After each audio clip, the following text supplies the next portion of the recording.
Well, unfortunately, the season is over for Indiana basketball as the Hoosiers failed to make the NCAA tournament. But that does give us a chance to kind of look at the roster, hit the reset button a little bit. We now know that Darren DeVries is the head coach, and that does leave some question marks up in the air a little bit, Todd, and we'll discuss that as we continue to move into the spring. But this does give us a chance to look back at the season, kind of take a deeper dive into each player and give them a little bit of a grade and see how they perform. So we'll start off with Oumar Ballo, who was one of, if not the top transfer portal targets in the country coming over from Arizona.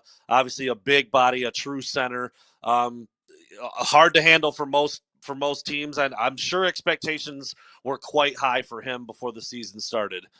Yeah, no question. I mean, Indiana under Mike Woodson has the one consistent thing they did have is good post players. So after Khalil Ware was drafted by the Miami Heat last summer, it was important for Indiana to replace what Khalil Ware and before Khalil Ware, Trace Jackson Davis did in the paint.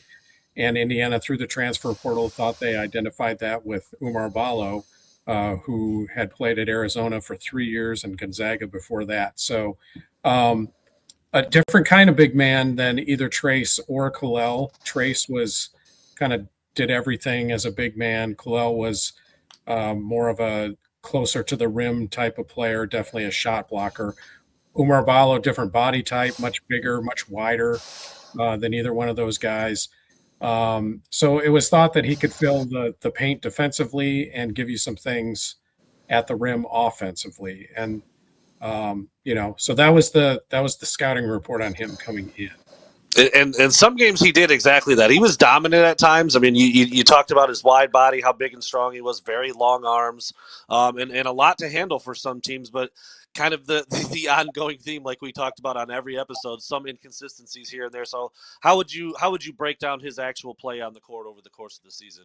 I would say the good of Oumar Ballo was he definitely protected the paint defensively. He's not the kind of shot blocker that Khalil Ware was. Khalil Ware was an elite shot blocker. Ballo was not that, but what he did do is he had the same effect because teams did not drive the lane when he was in there. He kind of shut off teams from their paint scoring before they ever tried to go into the paint. So in that respect, he was very effective, and it's something that statistics don't really necessarily bear out. I thought he was really reliable when he moved off a pick and roll action at the top of the key. If you got Oumar Ballo moving towards the rim, kind of on the catch, he was very difficult to stop. He was really good at that. I think the other good thing he did was he just had a presence to him that other teams had to account for. He wasn't perfect, but he did do some things that you had to if you couldn't ignore Oumar Ballo on the scouting report if you're the opposition. Some things he didn't do. He was not as effective as an offensive player when he posted up or put the ball on the floor. If he drew a double team, he wasn't going to be as effective getting his points. He's a bad free throw shooter, but we knew that going in. Early in the season, a lot of people questioned his effort. I kind of did too in the first couple games. I think that became a thing that kind of stuck to him a little bit beyond the point where it was relevant. I think by Big Ten play, he was fine in that department. So that's kind of the good and the bad of Oumar Ballo as I saw it. Seemed to be a good teammate. His teammates seemed to like him.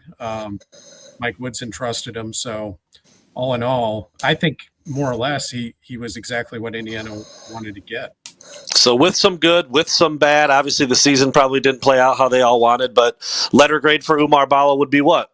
I would give Oumar Ballo a B+. I mean, nobody's going to get an A because this team fell short of expectation, but I mean, I don't know what he didn't give that people were expecting him to give. So I'd give him a B+.